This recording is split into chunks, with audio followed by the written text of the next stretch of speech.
Welcome to Sunday Night Rotowire Fantasy Baseball Podcast, where we're talking why we like baseball, some ADP movers, and we're talking about some attacking some pitchers if you have a weak category in the second half of your draft. All coming up next.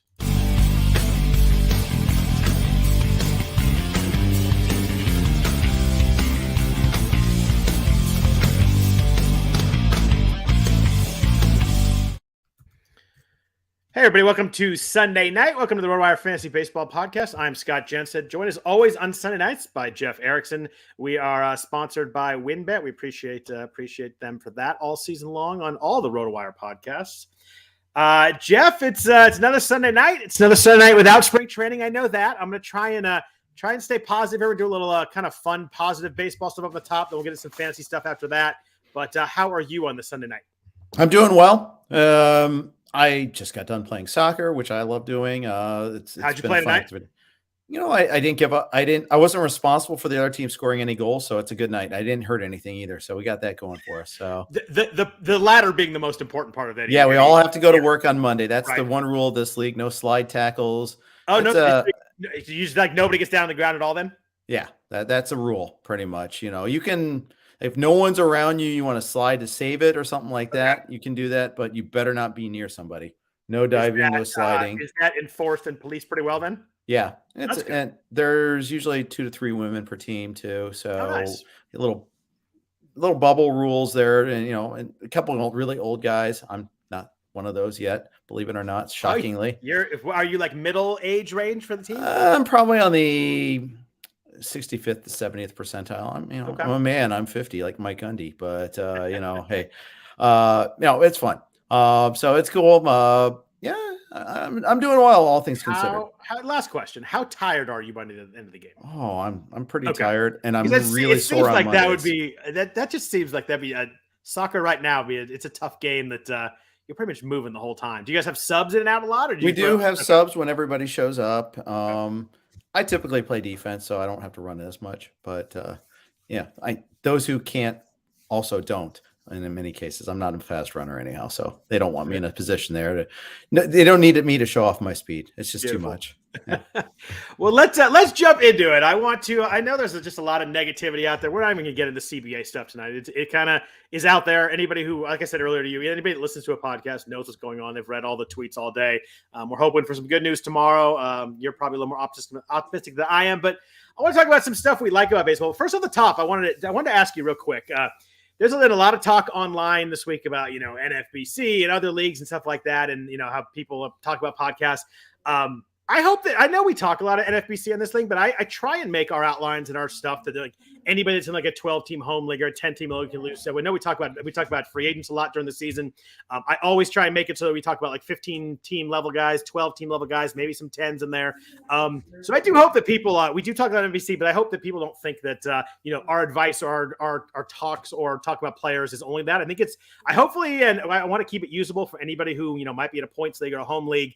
So I hope it stays that way. If anybody wants to hit us up on Twitter, thinks we, maybe something we're missing or anything like that, please do so. But hopefully we do that. I like to try and do that on this podcast at least. Yeah, absolutely. And, you got to remember, a lot of people play different ways. They're all valid. Right. I play home leagues too, 10 and 12. I played a points home league forever. So I play a lot of leagues. I kind of refer to the teams I pay most attention to, but I hope that all the advice kind of, trickles down to any size, any kind of format you're in. Even if you're in the AL NL only, I try to hit some free agents on that end too. So we try to kind of hit the gamut. So hopefully we do. Yeah, that's right. And, you do have to acknowledge what type of format you're playing when you play in it too. That's a point I made when I wrote up my review of Labor from earlier this week. It's a standalone league. There's trading involved, that you don't have just the mere fact that there's not an overall contest changes everything. I've been playing in all these draft and hold leagues in the NFBC environment, which I love, but it's different. And it kind of tilts your mindset. There's not as much of a need to push up closers. You don't have to get stolen bases in the first round. Just the whole need for balance just changes fully. Cause you could have a ton of home runs and you're in July 15th, you can suddenly trade for a stolen base guy or a pitcher or something like that. There's just a lot of different ways to look at it. The whole balance aspect, it definitely changes when you can trade. Yeah, that's right. Do you find those expert leagues that a lot of trades actually happen, or is it like there's trading, but I've been in a couple leagues where there's trading, but no one ever really does anything. Are those the talent and labor? Do you guys usually get a lot of deals done? It depends on the year. It depends on who's in the league, obviously. But labor, the mixed labor league, Fred Zinke's in it, so trades happen. So you'll get some offers at least for sure. Well, Fred is known for being prolific and fantastic trader. He and I do a podcast together, as hopefully most of you guys know. We do the Tuesday podcast. We did a live stream last week. I hope some people enjoyed that format. I had a lot of fun doing it. But how hard was it to do that and draft at the same time? Easier than I thought, but I think that'd be hard for me. It at times, but in a way, sometimes it helped me crystallize my thoughts too. Yep. You start talking about a certain player, or start talking about something that's going on. But the thing is, live tweeting the draft was not as effective. I got about 16 picks in. I just couldn't keep up. I was always like 4 or 5 rounds behind. So that's one thing that kind of stopped. I think 15, 16 picks tweeted out is probably good anyway. You're probably good about that point. Yeah. Well, I don't want everybody to know. No, I'm just kidding. Who I've taken in the end. Your super secret 24th round pick that you don't want me to know about before the main event. Yeah. Right. Now, don't get me wrong. I understand that people don't want to reveal everything in the NFBC, that they want to keep their names detached from that. That's fine. You're paying your money to play a high stakes league. You're not signing on to have your picks revealed. It's different than if you're providing information. People are trying to subscribe to your stuff. You're trying to get people to follow you in one way, shape, or form of another. Then, hey, guess what? There are no secrets, and that's fine. That's the price we pay a little bit. And it's a very modest price. I'm stuck weirdly in the middle of that because I don't technically work for you guys, so I don't not employed. I put up my own money for all these things, but I'm at the point where I'm pretty transparent about everybody I do like or don't like. I figure if someone's going to jump me in a draft for someone I like, I'm going to live with that. If someone is, if someone's just following my info or doing that, I'm pretty sure that I'm going to be fine with that and not have a problem beating that person anyway. So I'm okay with that. I'm fully transparent. It may hurt me at sometimes, but maybe someone takes someone that I like don't end up doing well too. So it kind of works both ways. But I've thought about that too in the past, and I kind of just at one point I just got over it. I realized that I'm going to tell you who I like, tell you who I don't like. If you want to move somebody up based on that, that's great too, and I'll figure out a way to get around it also. Yeah, and chances are people like those people for their own reasons too. And I think I don't proclaim to be the only person who ever likes somebody, but that's a good point too. Although I think my fades I probably am more protective of, but I'm still open with those. And I'm pretty sure that anybody, at least the contests I play in, almost everybody's doing their own research, doing their own work. They're not going to not take somebody because if they like them, suddenly I don't. I don't think I'm moving the needle enough, so I'm pretty good being transparent on it. Yeah, I think you probably move it more than I do, to be honest, but because you also don't issue 1,000 opinions every draft season, and track record too. Scoreboard kind of applies, but so yeah. Anyways, but yeah, it's fine. It's fine, and you know what? Hey, I've made a career out of fantasy sports. I cannot complain if someone's going to trail my picks or fade my picks. That's fine. Go for it. No, you're definitely not. It has worked out. It's worked out well for you either way. So that's a really good point. But baseball has been negative this week. Let's talk a few positive things. I want to take a few minutes to say what we like about baseball. I know it's there's been nothing positive about their baseball, so I want to do 10 minutes on that. I want to talk about some stuff you like about the game. Let's go start at the top right now. Who's your favorite player right now? I think I know the answer to most of these, but other people already don't. Is it still Joey Votto? It still is Joey Votto. I mean, how can you? Especially after last year, after his renaissance, and just you see all his interactions with fans, you see what he's overcome in terms of like getting over anxiety and things of that issue, issues like that. Yeah, I love the guy. He wants to remain a Red for life for reasons, and I'm thrilled. I'm thrilled about that. Love Joey Votto. Did you think the renaissance was coming as a Joey Votto super fan? No. Even though I traded for him, you asked about trades. I remember that. I remember you traded Votto and labor for someone that got hurt right away, right? No, it was for Ian Kennedy. And Votto was the guy that got hurt right away. I knew that. I knew there was an injury in that trade at some point. Yeah, but Kennedy was better than Votto for about 3-4 weeks. And then Votto, when he came off the IL, said, I'm going to hit homers. And hit homers. It was beautiful. And then after I got the benefit from that, and other guys caught fire too, I actually had a surfeit of homers. So I traded Votto, and it hurt a little bit, but hey, I wasn't trading him. I was trading his stats to Steve Gardner, and I got Max Fried for the six best weeks of Max Fried's life. So at least worked as a well. baseball player, Nice. he might have had better 6 weeks otherwise. But it's probably his best like 10 weeks if you add the playoffs and World Series in there. Yeah. That's probably pretty tough to top for Max. I don't know his marriage or child status, so maybe Right. that trumps it. But in terms of his short life so far, I bet you that's his pretty professional life. Let's professional leave life it at for that. sure. Yeah. What about like I know we've obviously been fans for a long time. You know, Votto's, not the young guy out there. What about anybody is in the younger, like the under 30 section that you really find yourself gravitating towards? You know, there's so many good young players. I think part of the frustration with, baseball being where it is right now is there's like 8 or 10 guys that are under 25 that are just all world awesome and, could change the game and get young fans in the game. But who do you like in the under 30 level? Who really is like your favorite in that group? So many, but Juan Soto probably is the guy I just enjoy watching every single one of his plate appearances. I still love Trout too. I mean, he barely qualifies as that now, but he does. At the same time, man, just stay healthy, man. It just both those guys, and hopefully Soto gets his and stays healthy. And, I'm glad that he had his the team success, that he has the one World Series where he came up huge in Game 7 too. You love seeing that from such a young player. Oh, love it. Yeah, Soto's awesome. Mine in that group is Fernando Tatis. I think living out here in California, I love watching all his at bats. I know there's a little, controversy on how much he pimps at bats or stuff like that. I'm one that tends to like that. I like a guy that plays shortstop too. I love watching him in the field. So I think that's the guy that local helps. I get games on the West Coast, obviously after work, all that kind of stuff. Flip them on. I find myself, once the A's are down, 9-0, and I can flip games, I find myself flipping over to a lot of Padres games. Now that Bob Melvin is there, probably watch some more games there. I'm not a Dodgers fan, not a Giants fan, so I find myself watching Padres games. If I'm watching, you're going to go to games. Our Padres. Our Padres is going to be the way it is. Yes, I like it. But and a great broadcast crew too. That always helps. That does help a lot because another thing the A's don't do well is their broadcast. The Giants do that really well. I like the Giants announcers a lot, but he's probably my favorite young player overall. I guess I got to go Nelson Cruz for just a bunch of reasons, but I love Nelly. It kind of moves based on what A's players playing well. It was Chapman for a while, and then I don't know, he's a little frustrating lately. They tend to trade all their. I was a big Cespedes guy for a while. They tend to trade all the players that I like, which is obviously been frustrating for a lot. Jason Giambi was like my favorite player for a while too. But I go back to Nelson Cruz. Has been big for me in fantasy baseball, which is obviously what we're talking about here. I actually met him once too, through a mutual friend of both of ours, and he was super nice to both me and my wife. So that. You get like for that 4-minute interaction with somebody's over the top nice to you and super. He was very soft spoken and just kind of nice and genuine. That kind of moves somebody up, whether it's true or not. You only get 5 minutes of time, but the fact that he was super nice definitely it makes me super biased in that way.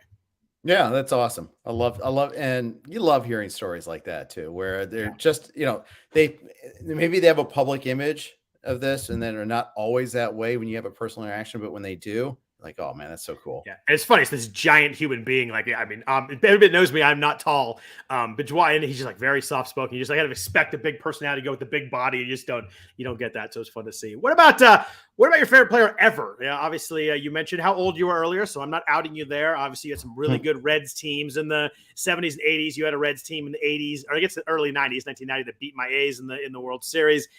Who's your favorite player ever? I don't know if I know. I knew the Joey Votto answer, but I don't think I know the favorite retired player question. I had a hard time narrowing it down to a singular favorite. Throughout the years with the Reds. I mean, Eric Davis was amazing. Yeah. And I just because you were too young for the big red machine. No, I loved Morgan. Okay. And I loved George Foster. When I was a kid, 52, 149. I mean, that's what I remember in 1977. Playing in the yard and emulating that tall swing and the tall pose. And he was so taciturn and quiet. He wasn't flashy. He's a good player. It's a shame he went to New York, where he's just such an ill fit. Adam Dunn, I loved Adam Dunn. I mean, the exactly 40 home runs every year. Yeah, I mean, the guy was just he had more speed than you realized. He was witty. Understated sense of humor there. Loved him. I liked Nick Saski. I liked. There's a name I didn't think we'd hear tonight. Yeah, I always thought he got screwed by Pete Rose, putting himself in over him, things like that. I mean, I was great for that, because remember, the Reds were so awful in the 80s for such a long time that they started to have this fun young guys, Saski and Cal Daniels, Tracy Jones. Chris Sabo.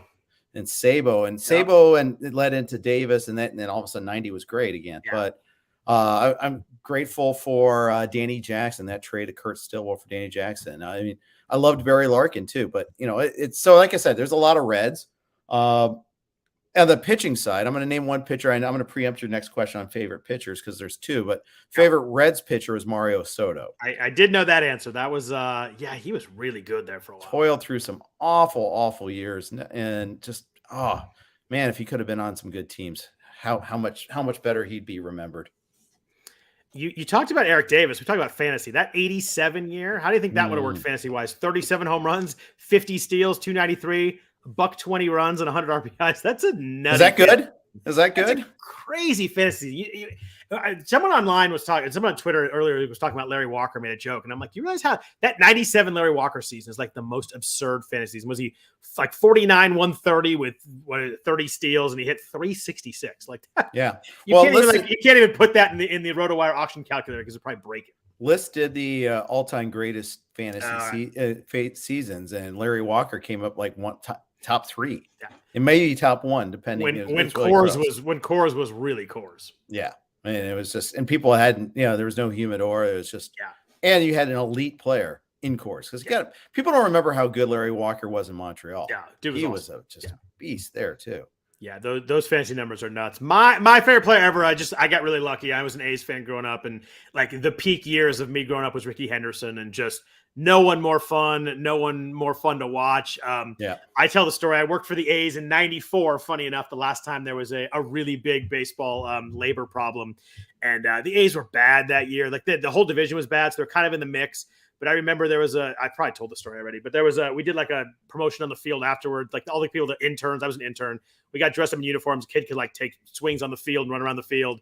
And the A's parking lot's out in center, then was out in center field. Every player walked straight to their kids, didn't say anything. Ricky Henderson, who was the only star on the whole team, came by and like gave fist bump or rubbed the head of every single kid in line. It was Ricky Henderson was the only one that did that. And that showed a lot to me. Like the superstar guy who like, if he were the one to ignore everybody, because he's going to get the most attention, you kind of understand it. And he was the one that stopped and like made every kid's day. And there's probably kids that still remember that because he's Ricky Henderson.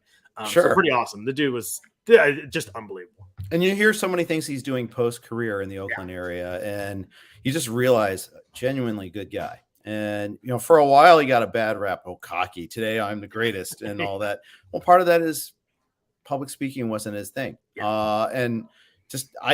And now you look back on it now today, and it would be tame compared to today's standards too. Just underrated player somehow. I mean, people don't realize he had more power than people think. Just that on base ability was just so elite. Yeah, I don't have a lot of graded baseball cards, but his rookie card is right there. You probably can't see it in the background, but I do have a PSA 80 Topps Ricky Henderson that I like to have on display at all times. So nice. What about like stadiums? What is your I don't know how many stadiums you've been to or you've traveled around. I know you've been to a bunch. What's your favorite stadium in terms of like, I guess you go experience on one hand, then actually the stadium on the other hand. What would you throw for each of those? Yeah, I've been to roughly about 20 or so. 20 current or 20 overall? Overall, some are not current. I mean, I've been to Wrigley probably more than anywhere. And you can have just the best and the worst experience there, but I've had a lot of good ones. Fenway, I've only been to Fenway once. It was awesome. Keith Law was working for the Blue Jays and actually hooked me up with a ticket. So that was pretty awesome too. So we had great seats in Fenway. That was awesome. I think of the new parks, believe it or not, Safeco really fit my eye well. Yeah, I've been there. I like it. I just like the green background. I don't know. It felt right. So I really enjoyed that. I only went to one game there, but I really like that. Petco is awesome. I think a lot of people think highly of Petco. I haven't been to Pittsburgh yet. And I believe it or not, I haven't been to the Reds new ball. It's not even new anymore. Great American. I haven't been there. The Reds are one of the 6 I haven't been to. Wow. Yeah. So that seems to be a correctable error that I'll have to make. But you've probably been to more ballparks than I have, actually. I think I'm at like 36 or 37, something like that. But 24 currently. I think there's like 12 or 13 old ones. I I do have a spreadsheet somewhere. You're gonna think I'm a nerd, but I do have a spreadsheet somewhere. I'm gonna have to do that. All just that to list. Keep track of it. But I mean, San Francisco for sure, San Diego. I'm trying to think of the old ones I've been to. I've been to the old Pittsburgh, the Kingdom, the Metrodome, old Yankee Stadium. So yeah, I think it's about 12 or 13 old ones. The old Marlins one too, which is a dump. But like experience wise, you mentioned Fenway and Wrigley. Like I went with like my two best friends from college. We went on a road trip. We did Wrigley, but we did like the whole day that we did. It was during the World Cups. We had like a USA Italy World Cup game in the morning. And we were watching at one of the bars. We went to the game. Then went to the Cubby Bear afterwards. Like it's impossible to beat that as a baseball day right there. But in terms of like stadium, I think PNC and Pittsburgh and Camden are my two favorites I've been to. I love every sight line of Camden. Like we sat right behind home plate. I actually sat next to Miguel Sano's agent, he was a kind of a strange dude. But there was like storm clouds rolling. Just a cool like that whole stadium, that whole area is just. They just built that perfectly in that area. So I really liked Camden too. I know it's the oldest of the new ones, and PNC is just pretty much perfect. Like I know that it's the Pirates, but we were kind of down low before the game, and that's the whole views and everything. They did everything right in that place. That's awesome. I have not been there either. So yeah, I mean, it just doing this, like starting to go through my head. I haven't been there. Man, I need to go to a lot more stadiums. I had the benefit of traveling a lot, and when I'm able to just like get somewhere a day early, I will go and I'll go and try do that. And then I did a couple when my wife Christy, who you know, was pregnant. I was on the East Coast on one weekend, the other weekend, so there's no reason for me to come home for like 3 days. So she came out. We went to Pittsburgh, Baltimore, Philadelphia, and Cooperstown, and just kind of drove around for 5 days. It was awesome. She was like 6 months pregnant, so kind of our last trip before Juliet was born. So it was Seattle was our last trip before Allie was born. Yeah, so there you go. It's nice. But what's your worst stadium, least favorite place you've been? Okay, so it doesn't exist anymore, but old Baltimore Memorial Stadium. I never went to that one. Now it didn't help that we had horrible seats. They were in the pink seats. They were the upper deck, and it was like just an awful view. I don't even remember who they played. I think it might have been Detroit, but it was just there was nothing to gain from that. Yeah. And it felt like the neighborhood was bad, although I was a kid, so who knows? I might have been different there. Old Comiskey, you could get some pretty bad sight lines. You could get some really good ones. So I've had some good and bad there. New Comiskey, same way, although I think they've made some changes to make it better there. I haven't been there since they made the changes. But when they opened New Comiskey, the seats were all blue, for like light blue for some reason. And there just seemed to be like this permanent buzz in the background. I don't know. I didn't care for that. I went to the new one too, and it just kind of did nothing for me. Like it was kind of okay. I actually got to the A's play there, which is kind of cool, but like there's like nothing really that memorable about New Comiskey for me either. Yeah. Tropicana is definitely my worst. That's no surprise there. It is a weird place. It's like the dome is like kind of slanted down, so you feel even more claustrophobic than you do in a regular indoor stadium. And apparently, so they can use less AC. Apparently, is the word on that. And it's a weird place. I was there with the guy, Mike Quackenbush. It was a fun day. We were just hanging out, but it's a weird place to watch baseball. You kind of walk in, you feel like you're in a basketball arena because it's like a concourse. So you can't see the field at all, and you walk there. It's a strangely built place. You can tell they built it for like a multi-use, Final Four or something like that kind of place. And it's just not meant to have baseball. Yeah. I also went to one game at Chase Field, Arizona. I didn't like Chase that much. I was just going to say that. Yeah. And part of it was where my seats were. We were down the left field line. I was with my family, so that part was cool. Took my kids and my parents. We were, seeing some relatives in town. But you walk in, and you feel like you're in an office park. There's like this carpeted hallway.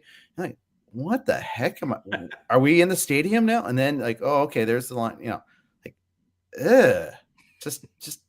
and again, and it just didn't feel like a baseball stadium. It felt like this big monstrosity. I felt the same. We were in the upper deck, and I just felt like I was in a giant warehouse where they ran through a field down or something. It was very odd. Yeah, for a newer place, I guess they have to. They're trying to keep everybody cool, and it's in the desert. But I'm sure that has a lot to do with it, just the logistical issues. But I mean, it was also I can't separate like my reaction. Like it was like 5 or 10 years old, and they're bitching about needing funding to change things. It wasn't modern enough. Yeah. Like you had your chance. I've been to 2 of the Atlanta stadiums. As much as I went to the new one with you, and I liked the stadium. It was a good stadium. I liked it too. But I was appalled that they needed that after 20 years at their other stadium. I mean, just 20 years. That's nothing. And like it sounded like more it was about like location, and they didn't want people Yeah. to sit in traffic more than it was the actual stadium, which is it's pretty wild. So Yeah, playing their suburban base, I guess, but yeah. whatever. But it's frustrating. They want public money 2 times in a row there. Real quick before we go too far down here, I know people want to get some fancy stuff. What is your favorite moment you've seen in baseball live? The Tatis Senior 2 grand slams in 1 inning. poor Chan-Ho Park. Yeah, I know. I can't believe you were at that game. That game's so memorable. I remember where I was watching that game. That's awesome. You were at that game. Yeah, Peter Shankin and I sat together for that one there. First year we were out in LA with Broadband Sports using their seats. Nice. When he came up the second time, did you realize how impossible this was you were seeing? No, I mean, didn't even until he hit it. They're like, wait a second. What the I think I was first focused on Chan-Ho Park. I might have had him in a league. Yeah, I'm sure I did because that's about the worst inning a pitcher's ever had. I don't know how you're still in the game to get up the second one. That's right. Crazy. Yeah, exactly. That's the wild part. And it was Friday night, and Chan-Ho Park would pack the park. There's a huge Korean contingent in LA. And he was good. He was good too. People are still stumbling into the park because it's impossible to get on a Friday night to get to Dodger Stadium on time. We were lucky we got there on time to see it. So yeah, that was really cool. Yeah, that's a pretty good one. I had trouble with this because every time I go see a big A's game, they get shut out and lose. So I every single time, to the point where 2 years they played the Rays in the play-in game 3 years ago, 2 years ago, whatever. With COVID, I've lost track of time. My wife went up with a friend because I was like, I can't do it. Like, I just won't go. And then I think it was Yandy Diaz had a home run on the first pitch, and I was like, thank God I made that decision because that was the StatCast broadcast too. So they could tell you at least you got a better description of how bad it was. But yeah, I'm bad there. I did see Marco Scudero hit a grand slam walk-off off Mariano Rivera, which is like sounds impossible when you say that loud, but it happened. It was the first baseball games Christy and I had gone to together, and we were going to the airport after the game. We're like, should we get out of here? Rivera's coming in. They're up 3. I'm like, forget it. We'll just stay. And I would have been mad if we had left. I was at the World Series game where Barry Bonds hit the homer off Percival, where the Tim Salmon. I can't believe that. And that's the first ball hit. And they all had those like awful balloons they hit during those games, and like the whole stadium just got quiet for like 3 seconds because everybody was just stunned that he hit a ball that far. It was unbelievable. So that was a ball just seemed to disappear too. It did. Like went down a tunnel, and it's just like in lore, like it did actually go down the tunnle to go out. People don't know where the hell it went. It was pretty wild, but that's one of those ones like it's just for the fact the stadium was so loud. It was the 9th inning. It was all Percival and just got so quiet so fast. It was crazy. Yes. The Thunder Sticks. Thank you. Someone just waited. Thank you, Paulie. Yeah. The Thunder Sticks. I knew I was going to call them logo balloons or whatever they were, but yes, they definitely were Thunder Sticks. And boy, they were miserable to be at the game for. But last question. What's your favorite play in baseball? Some people it's triple. Some people it's a double in the gap. It's probably some sort of bunt. But what is your favorite play? Yeah, that's right. You nailed it there. Right. Favorite play. You want me to go first? I got a good one. Yeah. You go first. My favorite play in baseball is either like an ace starter or a closer striking someone out with guys on base to end an inning. I think that's always my favorite. Like usually it's if I have somebody in my league or something, or if it's an A's player. But I love that like moment with 2 on in a close game where a guy throws a slider away and punches a guy out, and you get a fist bump off the mound. Place goes crazy. I'm big into that. I love a you obviously don't want your closer to have guys on base, but a closer with guys on base, you're like, oh, here we go. Either an A's game or fantasy team. That strikeout for last out, Liam Hendricks punching someone out. That's definitely my favorite play. Yeah, I can see that. Yeah. I'd just say like my team cranking a homer though. I don't know. You're gonna hate me for this, but Eric Davis game 1 in 1990. That diving catch? No, the home run in game 1. Off Dave Stewart, yes. Yes, as Sports Illustrated described it as a Pat O'Brien seeking missile, because Pat O'Brien used to do sports, and he was like in center field, behind the center field fence for the pregame show or whatever, and he just hit this missile. I love like the hard line drive home run. Not the one. I love the majestic bombs too, but man, just that rising line drive. Oh, yeah, man, I remember that one. The other rising line drive that got lost in history is the Canseco Grand Slam in Game 1 of the '88 World Series. Mm-hmm. Lost because Gibson hit the home run later in that game, but he hit that Grand Slam and it did not go more than like 13 feet off the air, and it hit the camera in center field and dented it. I And remember you that. watch that highlight, you're like, my God, that was just an absolute. I want an exit velo on that because that was just an absolute laser. And just everybody forgets he had a grand slam in the World Series because obviously Gibson changed it pretty quick. Yeah, and just how imposing that lineup was. Seeing Canseco and McGuire in that team, It was crazy. It was crazy. As you see, great plays always happen against the A's, so there's always happens there. But let's jump into some fantasy stuff. Hopefully that makes everybody happy. We get some good baseball talk. But real quick, before we do that, a note from our sponsors at WynnBET. WynnBET is now the exclusive sponsor for Rotowire's Fantasy Podcast. WynnBET brings you all the latest action with a user-friendly interface, moneyline bets, boosted parlays, over-unders, round robins, live betting, and so much more all at your fingertips. Want to break from sports betting? Head into WynnBET's digital casino, take a spin on roulette, double down in blackjack, slam the slots, or try your hand at baccarat. WynnBET is currently available in 9 states: Arizona, Colorado, Indiana, Louisiana, Michigan, New Jersey, New York, Tennessee, and Virginia, all while rapidly expanding. At WynnBET, the possibilities are limitless. Register for WynnBET today, make a qualifying deposit, and wager to receive $200 in free bets. Promotion may vary by state. Download WynnBET now. That's WYNNBET. WynnBET, the exclusive partner for Rotowire's Fantasy Podcasts. So, Jeff, I could probably just talk baseball with you for the next hour or so, but I think everybody might be mad at that. So I would love to do that. I don't know if they would, actually. Yeah, that's true. Might be the actual perfect time where we could actually get away with that. I just love talking baseball. And that's why all this stuff kind of pisses me off, because I love the game. I love the sport. I love a lot of sports, but I grew up playing baseball. I've always followed it the most. I play it the most fantasy wise. It's just, that's where my frustration and some of my pessimism comes from. Like I said, I worked for the A's in '94 when the strike actually did happen. Cut my internship short, so I'm a little still scarred by that. Probably didn't change my life that much, but would like to finish that off and all that. But so that's where it comes from. But it does come from a place of me actually loving the sport. Right, and it let's face it, it's all the more frustrating when our respective teams are couple of the ones that are responsible for this mess right now. I promise you, A's owner John Fisher's in there hoping there's no April games, which pisses me off. Yeah, well, and you hear about this is a lot about the big market versus small market, and our two respective teams have not signed a major league player this offseason. I mean, it's just 2 of the 3 teams that haven't. That they're the ones that are pounding the table saying you got to hold firm on this. The Pirates they're just soaking in, just taking in all the money too. But the thing is, it's just, and you had this distasteful drama during the season last year with your general manager and owner flirting with Vegas, and now they're back and accept this proposal, please, and all that. Yeah, it's frustrating. Yeah, it is. But let's talk about some ADP movers. I kind of took a look at the last month of ADP and then kind of the 6 weeks or so before that, and see some guys that have moved up or down to see what you feel about them. Some of them are, kind of what position they play. Some of them are, the talk that's been out there. First guy I want to talk to you about, it's interesting, guys. Kind of been someone that's been out there a lot. Your friend John Legeza did a whole thing on him for PitchCon. Is Walker Buehler? Really good video by John. If you have not seen that, he kind of went through Walker Buehler for about 15 minutes, and it was a lot of interesting stuff. But it's interesting because Buehler was so good last year. He went a 2.47 ERA, but you look at all the projection systems, and they do not like him. It sticks out. You always have some of that with projections, but it sticks out. I mean, you got something like Steamer is 4.11 ERA. ATC is 3.55. The bat is 3.84. You look at these numbers, you're like, oh my God, this is my first or second round pick. He's gone from 13 ADP to about 17. So he dropped back. That's not a lot, but when you get that high up, it kind of is. It's almost a third of a round right there.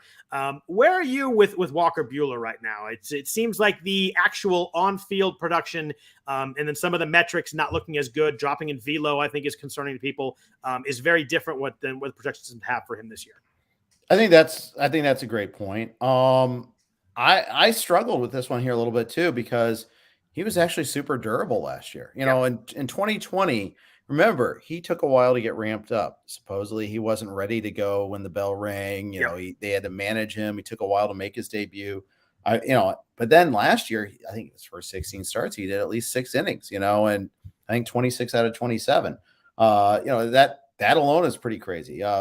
Sure, the fastball velocity might be an issue. I think it really is the projection systems coming out. Yep. That probably drove this. That and John moves markets, I guess. But, not I guess he does. Smart people talking about it is really the takeaway here. That, you get some people discussing that, and that could change things a little bit there too. I think that's some of it. I think also, and the thing is, it's just, he's still in the same pot as Scherzer, as Brandon Woodruff, as as Wheeler, as DeGrom, maybe for that matter. But he just changes the ordering. He's now not always SP3. Sometimes he's SP5 or 6. Joe Sheehan took him as SP3 though in the labor draft on Tuesday. Yeah, it's just, the K rate dropped, the velo dropped, his whiff rate fell in his fastball to 20% and got hit a lot more. So, maybe that drop in velocity just made that pitch a little more hittable. He's still on a great team for wins, though. He threw 207 innings last year. I have a hard time in there. I think I'd probably go Wheeler and Scherzer ahead of him, which kind of means I'm not getting him. Yeah, I go Woodruff ahead of him too. Oh, yeah, you're definitely not getting him then. Because that's. Well, I went Woodruff ahead of Scherzer and Wheeler too on the really? other night. So I had my choice of all those guys except for Buehler had already gone, but I took SP4 and I took Woodruff. Is Woodruff over Scherzer a 29 versus 38 kind of thing? Is that Scherzer with the injury late in the year last year? Yeah, that's a part of it. There's less of a concern there. He doesn't have a fresh recent injury at all. Woodruff's rock solid, man. I looked at him. I was working on the earlier pitchers earlier, and it's hard to find a spot to really critique. He's just really damn good across the board. Yep, and I think Milwaukee will be damn good, and I think they're really good at pitching. I think they do a really good job. You notice I have like 3 Brewers on my squad. I have him, I have Peralta, and I picked up Aaron Ashby late. So I buy into. I was trying to buy Brewers and Rays. Just kind of go by organization as a tiebreaker there. We talked Soto and Tatis earlier, and the young guys we like. Freddie Peralta would be my pitcher, the young guy that I like most. I love watching that dude pitch. Yeah, he's fun. A little flair to him too, kind of like Marcus Stroman with better stuff is how I would probably go with it. But he's just fun to watch too. Next guy on this list has moved a lot. He's moved from 46 to 35. I think a lot of it is the closer market, the closer crunch in draft champions with their with so many free agents out there. There are very few guys who have locked in jobs. But Raisel Iglesias has become a kind of late second round or early third round. His pick's 35. So maybe, I guess early third rounder. He was really, really good last year as I looked at this. 2.57 ERA, 20. What do you have? I forget how many saves he had. 34 saves. 37.7% K rate, though, was a career high. 4.4% walk rate was a career low. Both really good numbers there. Swing strike rate, career high, over 20%. You look at his StatCast page, super impressive. 51% whiff rate on his slider. He threw it 31% of the time. That's a really big knockout punch pitch there. Iglesias is awesome. I just don't know if I can do it quite where the ADP is leading at the moment. Yeah, I'm old enough to remember when I was fading Iglesias. That was fun. Although part of that was more Reds usage, though, right? Yes, it was. It was. Well, it was that and the go for ball rate. But that's every pitcher seems to give up 10 homers now. So yeah. I'm less concerned about that. 12 walks in 70 innings. 12. Gotta like that. Gotta love it. Yeah, closer doesn't walk guys, can punch guys out. Like, it's just, there's so many ways you can get yourself not in trouble at all, or if you do get a little trouble, so many ways to get out of it too. It's just a nice, so nice to have. Ground ball rate was down a little bit, but still 40%. So you get a lot of ground balls, a lot of strikeouts, not many walks. Tough to score runs against that profile. Yeah. So let me ask you this: does the closer inflation continue in the main event? I have to think it goes the other way a little bit. Based on the fact that if we have a main event, we're going to have a deal. We're going to have some free agents. So we're going to know where Kenley Jansen is. We're going to know where Craig Kimbrell if he got traded.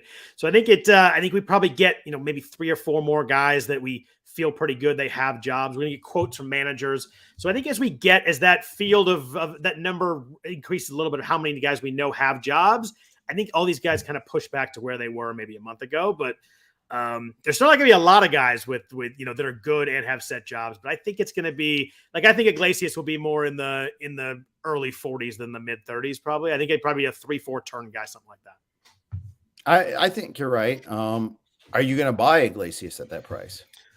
Probably not.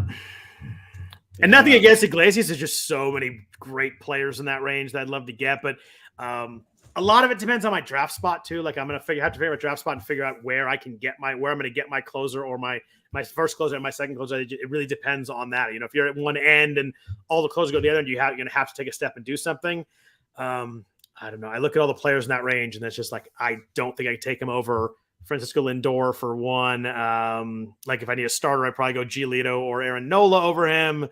Aaron Judge. There's so many guys in there I'd probably take instead, but right. I need to figure out the closer strategy based on my draft slot too. So Scott, I need to know exactly where you're going to take that first closer and who it's going to be. So, Yeah. Right. I wish I had the answer to that. Yeah, people can follow that. Where are you drafting in the yogurt league tomorrow?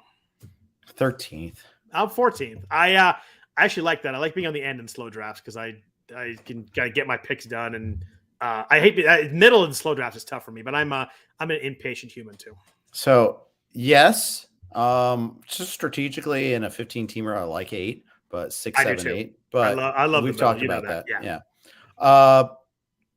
I hope that you just hope that the guys on the end, 14, in my case 14, 15, your case 15, they're not the delay people. I've had it where I've been on an end, and I was a year ago or 2 years ago, and the one waited like 4 hours to make his first pick, and then nothing the rest of the night. That should be automatic expulsion for not making both your picks. Multiple times, at least 2 or 3 times. And that's just, it's awful. And once you're like, maybe you didn't realize it was snake draft, you didn't realize you had back-to-back, but like after the first time, you have back-to-back picks, right? Yeah.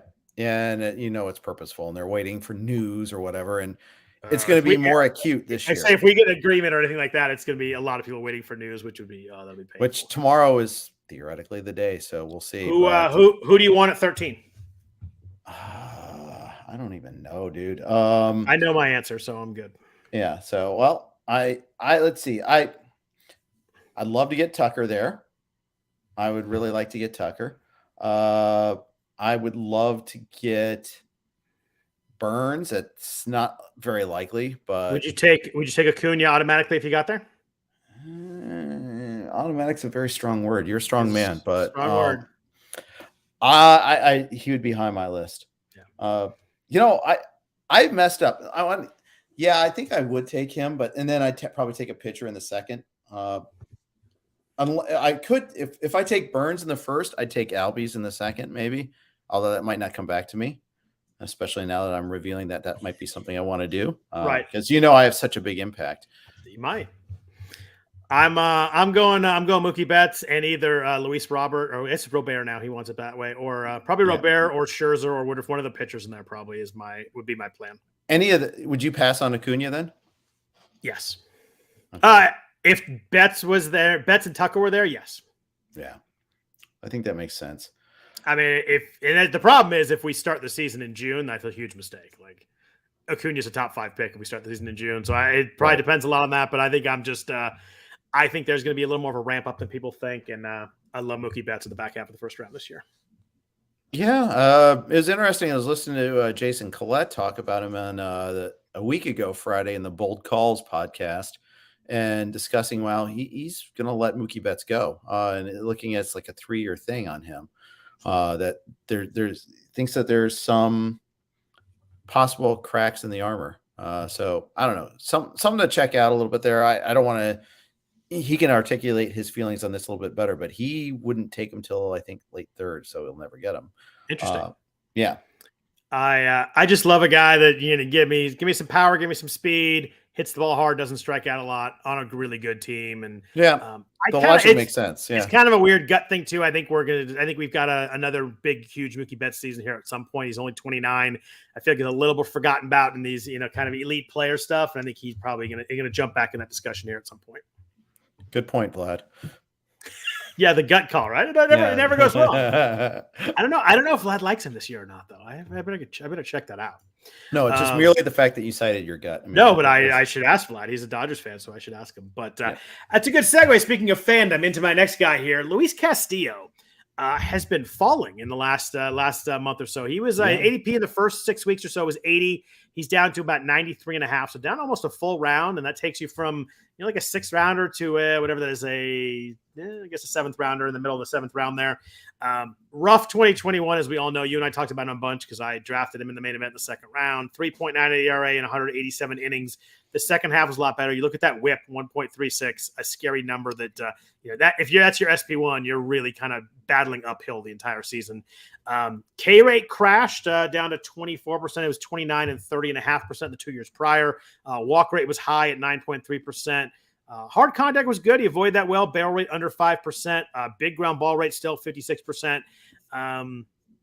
Velocity was still really good, 97. My 2 questions for you are, you're the Reds fan. Where are you on Castillo now? And was the Reds infield defense bad last year? Where are we looking at in terms of defense? It was really bad, right? Starting shortstop on opening day, Eugenio Suarez. Yes, I figured that it was going to answer the question, but was it like really, really bad all year, or just kind of was that an issue for him though, as a big ground baller? I think I remember opening day. It was most certainly an issue. Yeah, I do remember that too. His velocity was down all of April though too.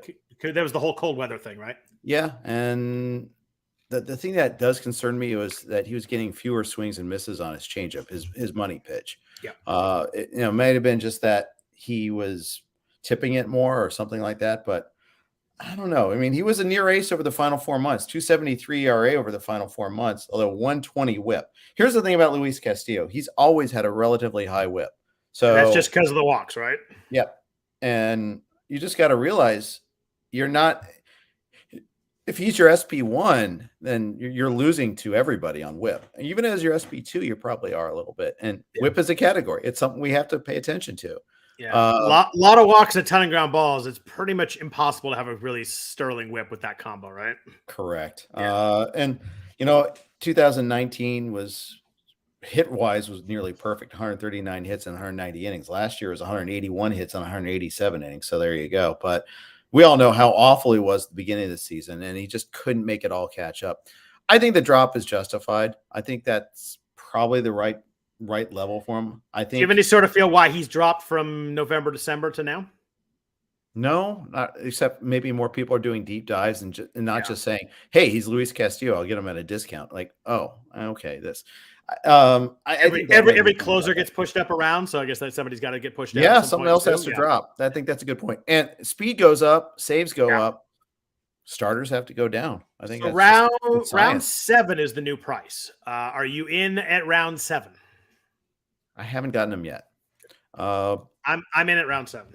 I think that's fair. I think I might, but I don't know. I mean, I'm not like going out of my way to get them. If I have 2 pitchers already, I probably will grab a bat there if there's something I like instead. But if I need the starter, if I need some Ks, that's something I consider.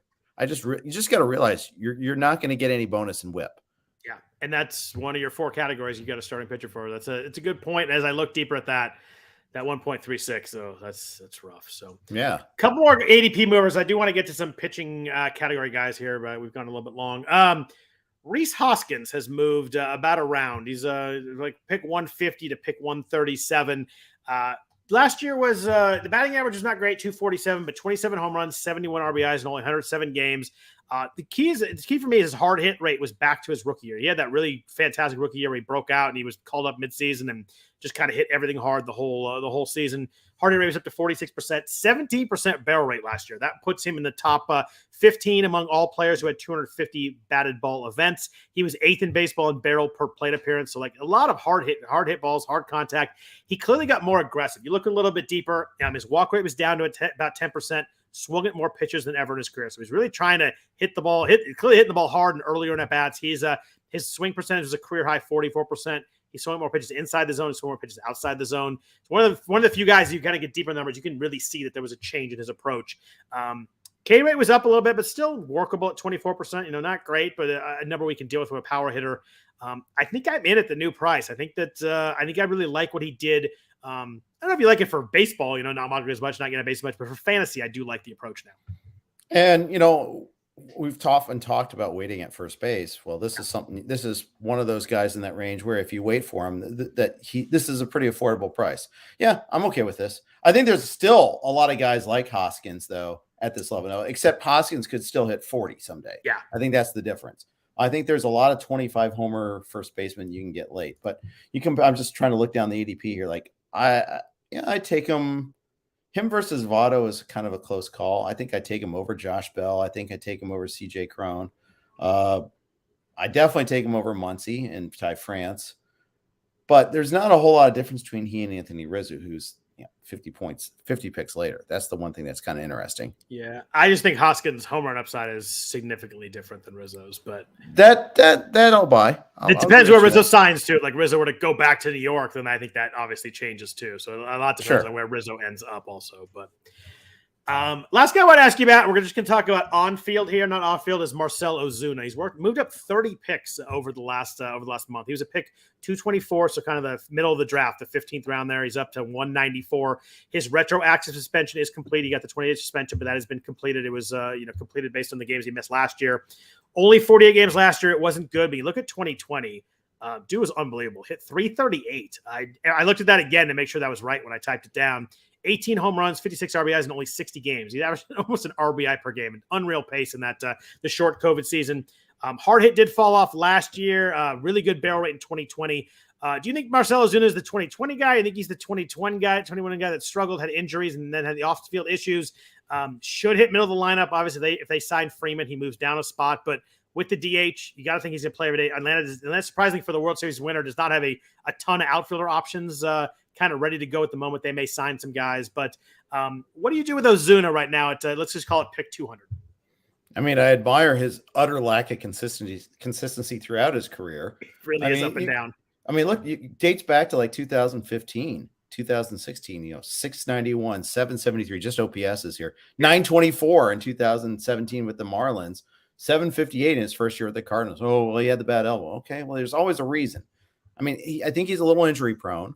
Yep. I think his defense is really hideous, but that we're not playing Stratomatic, we're not playing score sheets, so that doesn't matter too much. And we have a DH now. Correct. Yep. And almost certainly they're not afraid to use it on him. Yep. I just, I mean, 2020 sticks out like a total sore thumb in terms of batting average, but so it's 2017 when he hit 312 for crying out loud. It's just one of those guys that's all over the map. I mean, he's like, he takes Bryce Harper's volatility batting average wise and then turns it up to 11. I mean, it's just such a wide range of outcomes with him. And the wild thing is you take out 2019, he's had 14 stolen bases his whole career. In 2019, he stole 12. So there's a weird outlier stolen base here and there too. So it's that is super weird. He's all over the place. Weird.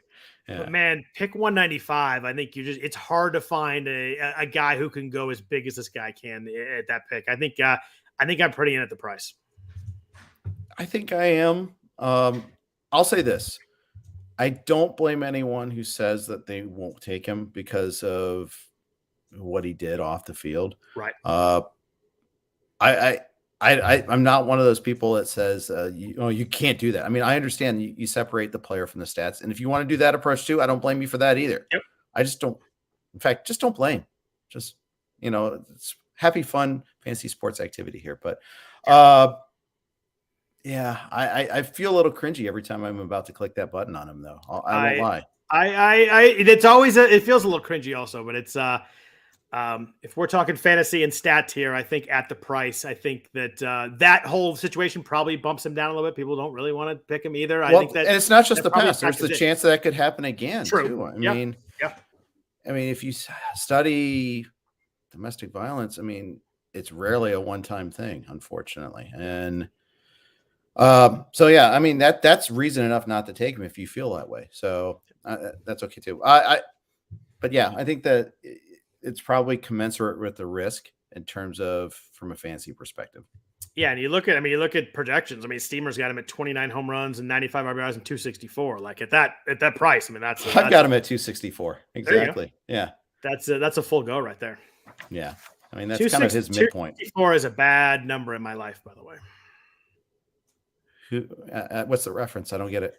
When I was on Stump the Schwab, the tiebreaker question, the answer was 264, and I lost $5,000 losing the tiebreaker question. Oh no! I'll never forget 264 though. No, you sure won't. I'm sorry. It was the number of weeks in a row at that moment that Tiger Woods had been number one in the world. And I was pretty sure that it was Ernie Els. I think I was pretty sure Ernie Els had it for like a week or two and broke Tigers into two, because that's when he was like Tiger Slam and all that. I was pretty sure he broke it into two different like 125 week segments. So I guessed like 127. The Schwab guessed 150 and it was 264. So I'll never forget that number though. If you ever need that trivia question answered, I'm good to go with that one. And 5,000 back then was pretty huge. 25 pretty huge. And had just 5,000 would have been really nice. Yes. That's a lot of ramen. Especially when ESPN does not pay for your flight to New York to appear on the show either. So it was, it was not a cheap trip. But Oh, definitely worth the experience and all that. And Stuart Scott was great. Schwab was great. So it was a really fun experience. But yeah, it's the 5,000 would have been nice on a random tiebreaker question, because I went all the way through that final round. We tied, and then that was it. That's tough. Yeah, I had one question to win it. It was my final question was, who has the record for the most consecutive free throws made? Whose record did they break, and how many was the streak? Oh, geez. I was like, yeah, good luck with That's that like studying the almanac there. Calvin Murphy. I got that part right. That was the whose record they broke. It was Michael Williams with the Timberwolves. I guess Chris Jackson or Mahmoud Abdul-Rauf, and I think he broke it at one point, but was not the current record holder. So I was close, but didn't quite get there. Okay. Still, yeah. I'm pretty proud of myself for pulling Calvin Murphy. That was really good, because I was no studying. I was studied as could be. I was like almanac reading for weeks before that, and I got the Calvin Murphy part, but that was it. But that was a good answer right there. Thank you. Thank you very much.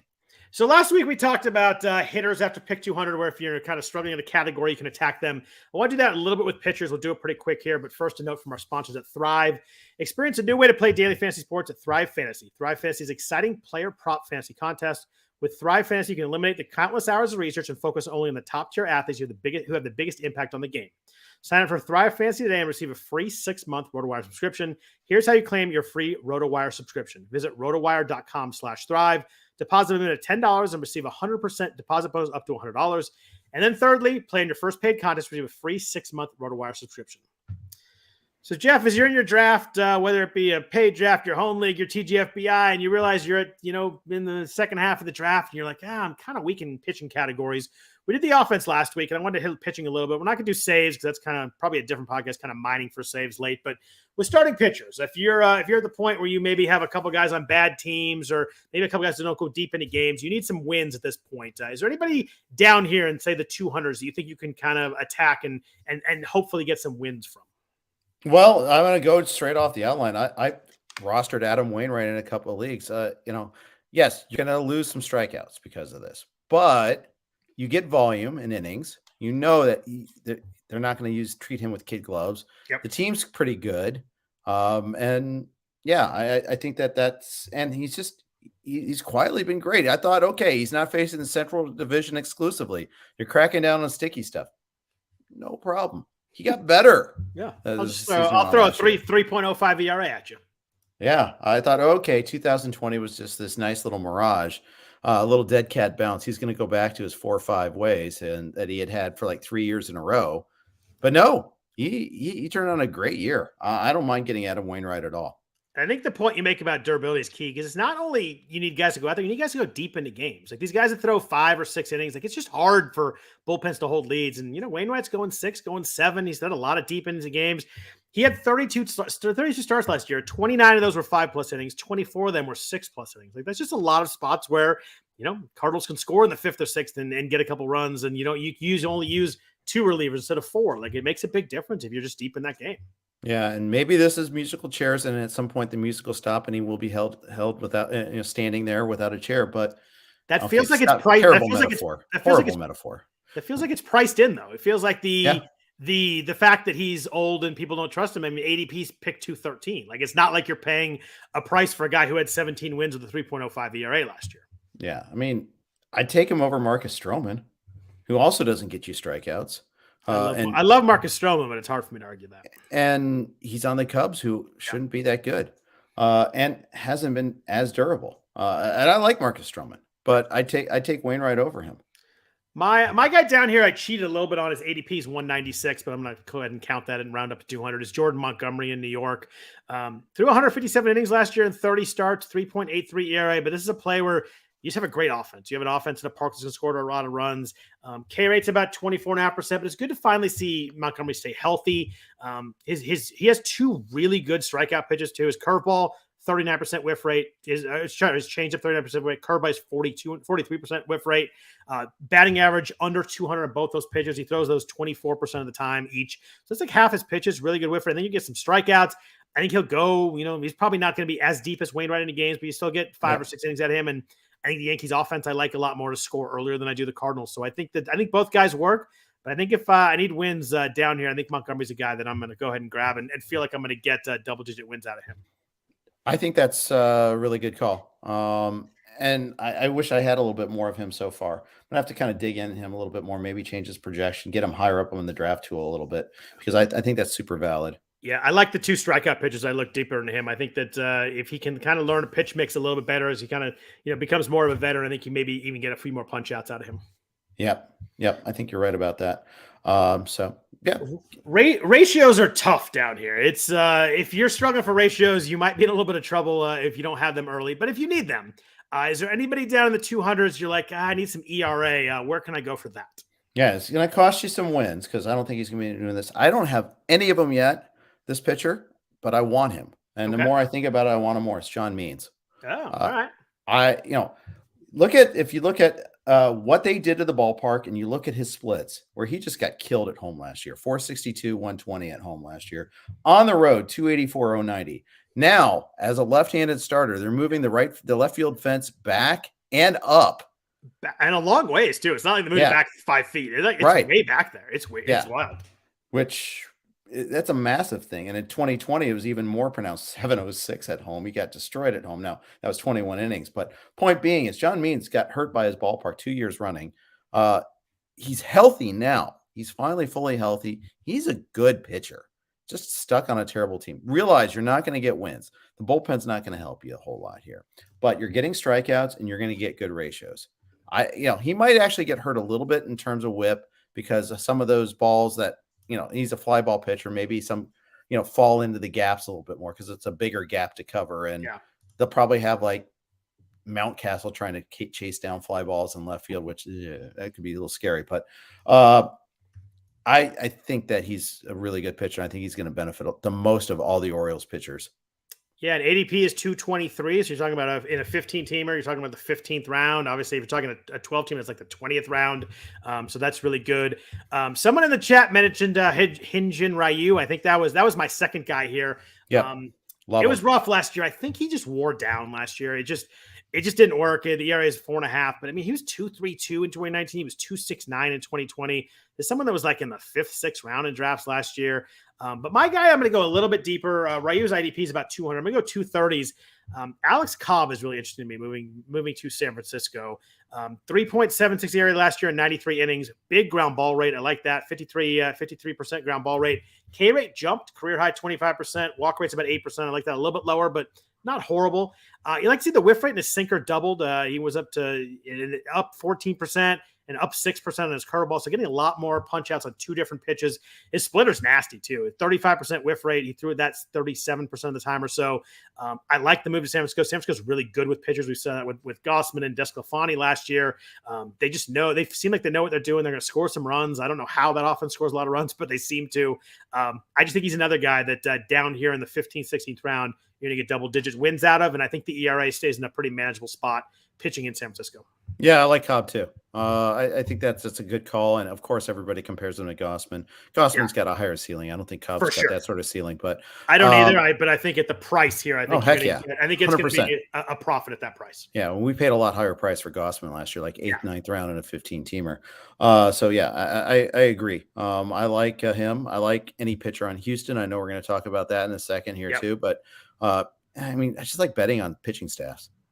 I do too. I like pitching staffs and pitching coaches. It's crazy. Andrew Bailey, the old days closer, was the pitching staff for the Giants, or pitching coach for the Giants, and clearly did great work last year. I mean, they got good work out of almost everybody, and even that we talked about their bullpen. I mean, Tyler Rogers and Jake McGee were good, and Camilo Doval came in was good. They just find ways to get guys to pitch well, and it's a good park to pitch, and not quite as good as it used to be. I understand that, but in terms of parks, still give me that as a place to pitch. I'll take it every day. Yep. So whip is a really tough category down here too. Whip's a hard category in general. Usually as we get down here, you get pitchers who walk guys who give up a lot of hits. Whip is kind of like runs for me. Like the elite guys are the ones that do really well in it. If you get pick past pick 200, maybe you have a Luis Castillo or a couple of guys early that you don't love their whip. What can you do down here for somebody that you think might not hurt you in that category? Yeah, I'm going to cheat off of your outline and say Please Jose Urquidy. I love that one. Love him. You're missing some strikeouts again, but I still love him. Do you know what his whip was last year? I don't. It was under 1.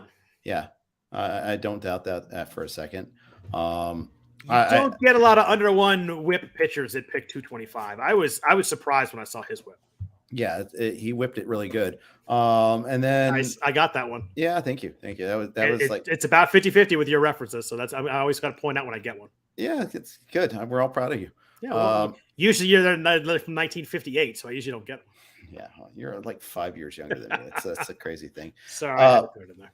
I like again going back to organizations.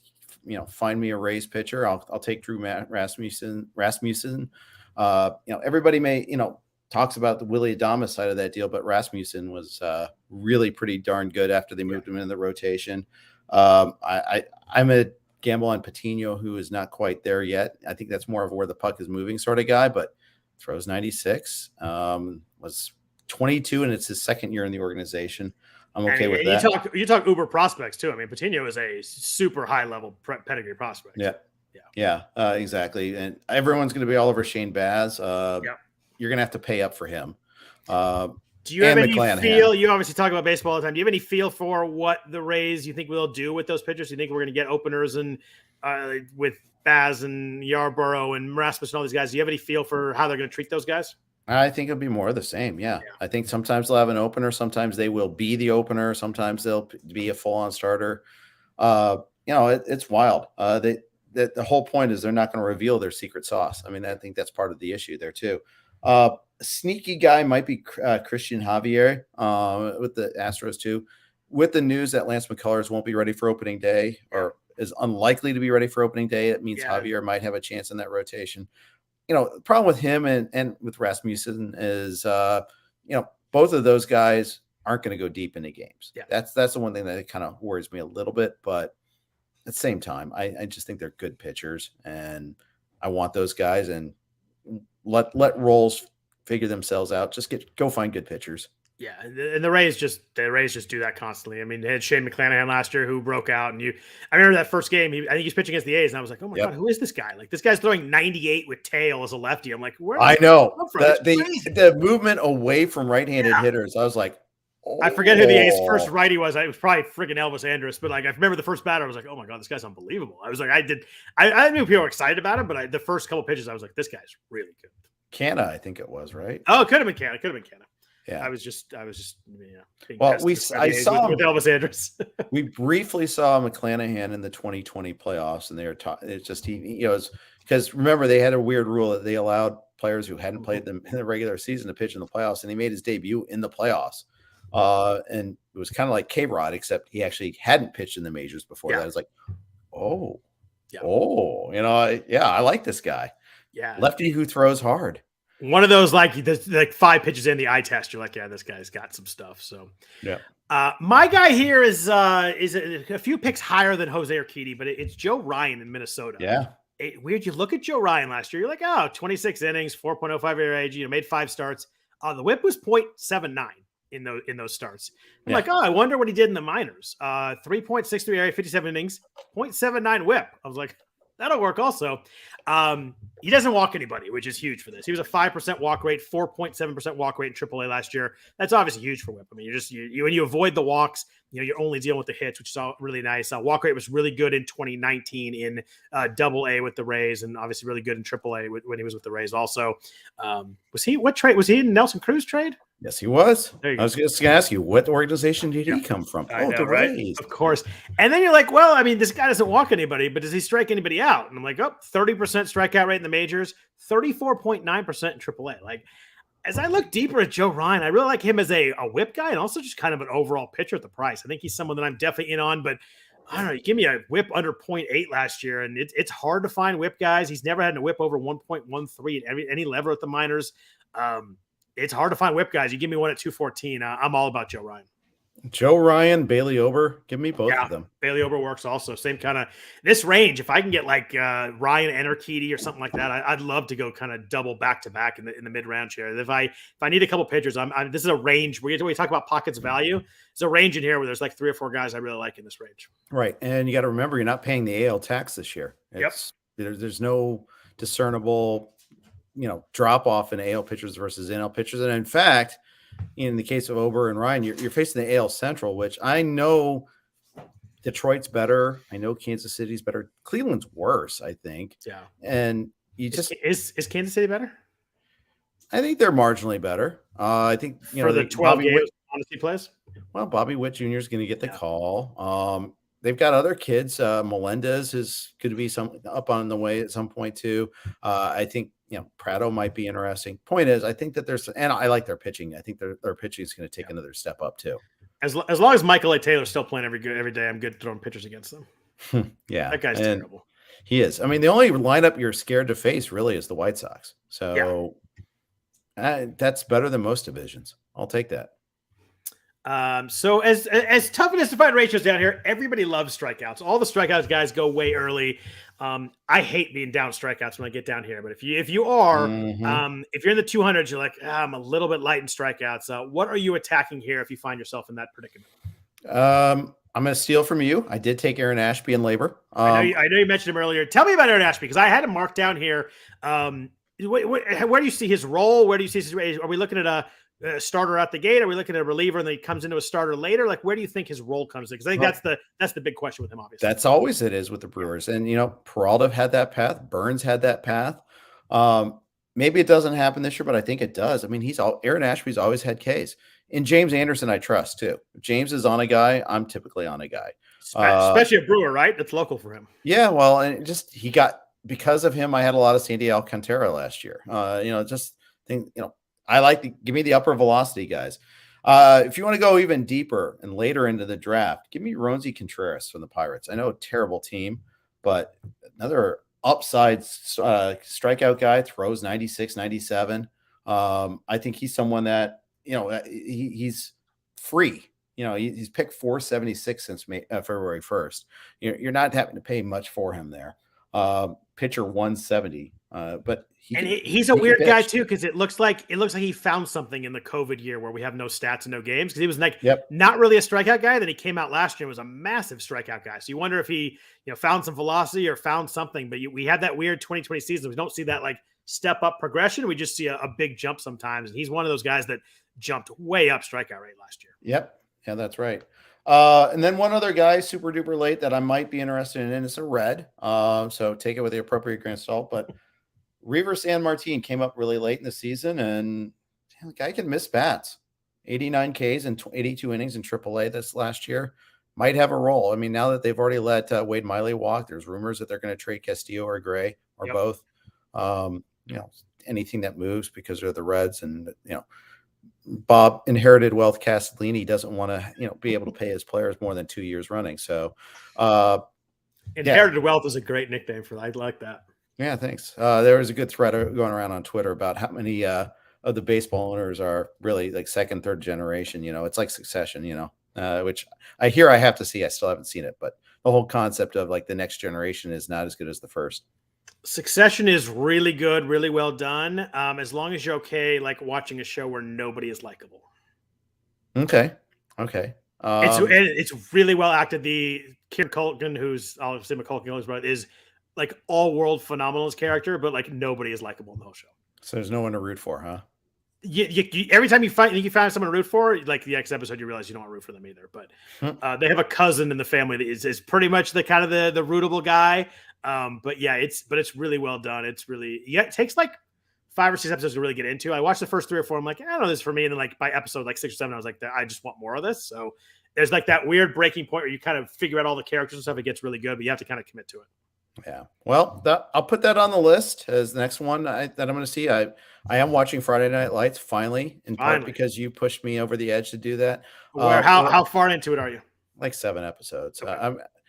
We're already at the point where someone's taking steroids. So, we're checking all the football cliche boxes. Is that Smash with the steroids in the season? Yes. Yeah. Yes. And then we're also rewatching Better Call Saul because final season's coming in April, and I want to it's been so long. I want to know exactly what's happening. When we watched the Ozark, those first 8 episodes of this last season, I had to remind myself all the crazy stuff that had happened. I'm not going to do that with Better Call Saul. I have not watched Ozark. Do you highly recommend it? Yes. Yes. Yes. It's great. I like Jason Bateman a lot too, so that helps. Yeah. Laura Linney's fantastic in it too. Every time I'm on Netflix, I see that come up. I'm like, I wonder if it should start. Is it super dark or kind of not funny dark? It's kind of funny dark. Because I don't like super dark. The actress who I'm gonna forget her name. She plays Ruth in Ozark. She's awesome. The younger blonde girl. Yeah. She was in the Americans also. That's right. Yeah. That's right. She was she was like Kimmy Russian, the boyfriend, in the Americans. the girlfriend. Yeah. Right. Yeah, she's fantastic. And there's times where she just kind of carries the show. She has some great lines, and she turns swearing into an art form. So that's pretty good too. All right, yeah. I'm gonna put that at the top of the list. I think that was the one I was gonna watch next. Anyway. Yeah, you should. Back real quick to strikeouts. It's tough. I really like those names. I like the Contreras name a lot. That's one that definitely I'm gonna look a little deeper into. So I like to hear that. Mine down here is a pretty easy one. It's a risky one, but it's Mike Clevenger at pick 207. Mm-hmm. I realize that you're taking a big risk. Who knows exactly what he's gonna look like, but there's someone who was a 34% strikeout rate last time we saw him really in 2019. He threw 126 innings.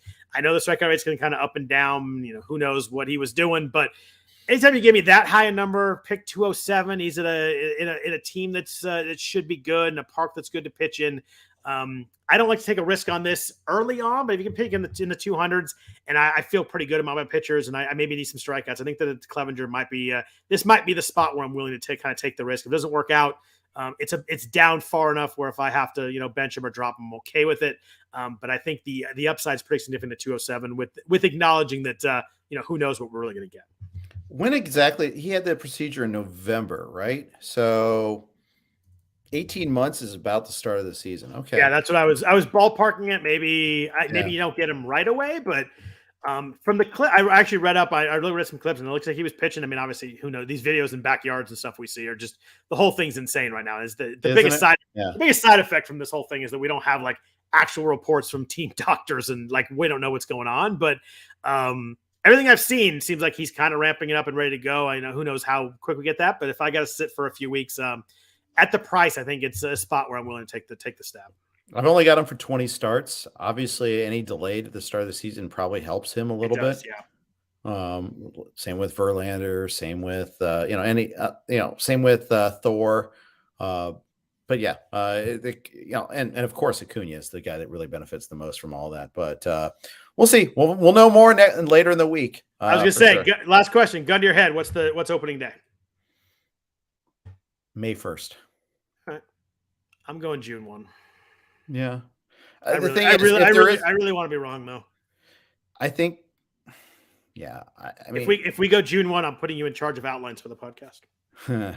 Good luck with that. Could be favorite Fletch references podcast there, and but anyways, I'll say this: I have been kind of holding off in the last week. Everybody knows I'm pro player and all this. Yeah. This isn't about what's fair or right; it's about leverage. And I've come to grips with that a little bit lately. The owners are fully steering into this because they want to win this negotiation. Yep. And the players want to win this negotiation. They want to save face after losing the last two negotiations, in my opinion. So I think you look at it in that light, and the court of public opinion is more against the owners than it's ever been in these negotiations, and yet it's still not fully. And still, you read comments and stuff, and there's a lot of like these greedy players. I know you never can. It's terrible, but it's just you still a lot of this greedy players. I'd play for free and that kind of stuff. And you're just like when you don't realize when you go to a game, someone's making money. Do you really want the owners to just make that much more? It's just, if you don't get to the players, it's going somewhere. So, well, everyone's bought into the hook, line, and sinker that these players' salaries are the reason why the Pirates can't compete, not that because they're just taking the money. Right.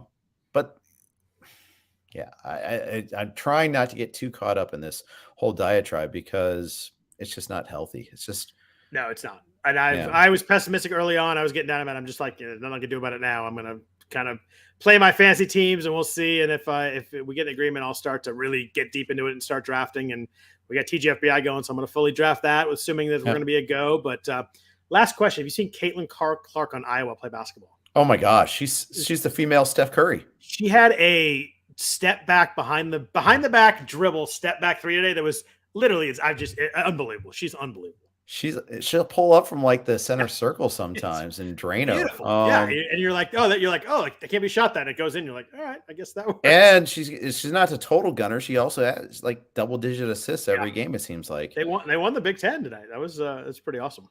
Yeah, she's fun. Yeah, you see those clips, you're like, oh my, it really, I think Steph Curry moves. You see like the people that are starting to grow up and actually watched him play as kids. It's like we're starting to get that generation, which is pretty fun. So yeah. Anyway, we've gone long enough. I appreciate everybody for listening. Hopefully you enjoyed some positive baseball talk at the top. I know Jeff and I enjoyed doing that. I always like talking just regular baseball too. And then we got some fantasy stuff also. Jeff, anything else on your mind you want to talk about before we get out of here? It's week 1 without Chris Liss as my co-host on SiriusXM. Tomorrow's James Anderson and I to kick off TGFBI. Are you rotating guests or what are you? Is there a permanent? Typically, Rotowire's got a lot of people, so it's great. But Todd Zola and I are typically going to be Monday, Tuesday. Todd's got a dental thing tomorrow, so he said doing a show is like with me is like pulling teeth. So we decided to test that proposition. Yeah, I can promise him that's definitely true. Exactly. We're co-hosting the Tout Wars 12-team mixed draft on Tuesday, so that's the first of the Tout Wars drafts. Also draft and hold gets started, but that's all like slow draft, so not a live draft. That'd be a tough live stream. Yes, it would be. James Anderson is hosting with me on Wednesdays and Clay Link on Thursdays. So that's a pretty that order right. But I'm excited. I will definitely miss List, but that's a pretty darn good group to fill in. That's pretty solid. Yeah, we're as well positioned as we've ever been to at least go that route. So I obviously know James and follow him and have met him a few times at the Vegas trips, but like I've listened to him a bunch of more on podcasts this offseason. He is really damn good at what he does. Yeah, he asks the best questions. Yeah, he's like Sarah's a podcast. Yeah, in terms of asking great questions, and that's a big compliment to Eno too. By the way, I hope he realizes that. I love Eno. I think he's fantastic. So good stuff all around. Beautiful. Well, thanks everybody for listening. We appreciate that. We appreciate WinBet for their partnership all year long on the podcast. If you want to hit us up on Twitter, Jeff's at Jeff_Erickson. I am at Scott Jenstad. We'll be undoubtedly talking baseball on there this week, hopefully in a positive way. I'd love to be talking players and not labor and CBA stuff. So hopefully that's the case. Hopefully we get some kind of miraculous good news tomorrow. But I hope everybody has a really good week. Take care. Thanks for listening. We'll be back at you next Sunday night. Take care.